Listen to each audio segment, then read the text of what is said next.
DNR అనే board ఎప్పుడైనా hospitals లో బెడ్ పైన వేలాడుతూ ఉండడం చూసారా? దాని అర్థం ఏమనుకుంటున్నారు? సిపిఆర్ తెలుసా మీకు? Cardiopulmonary resuscitation. ఎప్పుడైతే ఇండివిజువల్ హార్ట్ బీట్ అండ్ అలాగే బ్రీతింగ్ ఆగిపోతుందో మళ్ళీ వాటిని రీబ్యాక్ చేసేటందుకు యూజ్ చేసే మెథడే సిపిఆర్.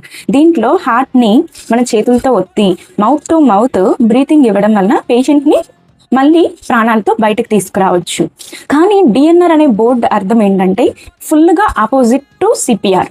సిపిఆర్ చేయడం వల్ల మనిషి బ్రతుకుతాడు, కానీ ఈ సిపిఆర్ పర్ఫామ్ చేయొద్దు అనడాన్నే డిఎన్ఆర్ అని అంటాం. డూ నాట్ రీసస్టిటేట్ అంటే పేషెంట్ కి రీసస్టిటేషన్ అంటే సిపిఆర్ ఇవ్వకూడదు. ఆయన చనిపోతున్నా సరే, ఆమె చనిపోతున్నా సరే ఈ సిపిఆర్ ప్రొసీజర్ అనేది వాళ్ళ మీద మనం చేయకూడదు. We're not allowed to do that CPR procedure on them అని దాని అర్థం. ఎందుకు ఇట్లా చేయకూడదు అంటే వాళ్ళు టర్మినల్ ఇల్నెసెస్ తో బాధపడుతున్నా, లేకుంటే క్యాన్సర్, బ్రెయిన్ ఇంజురీ, ఇంకా బ్రతికినా సరే చావు కంటే నరకం ఎక్కువ చూస్తారు అన్న కండిషన్స్ లో ఈ డిఎన్ఆర్ అనే బోర్డు అనేది ఉంటుంది. మన కళ్ళ ముందే పల్స్ డ్రాప్ అయిపోతాయి, హార్ట్ రేట్ పడిపోతుంది, బ్రీతింగ్ పోతుంది, అయినా సరే మనం రీసస్టేట్ చేయకూడదు.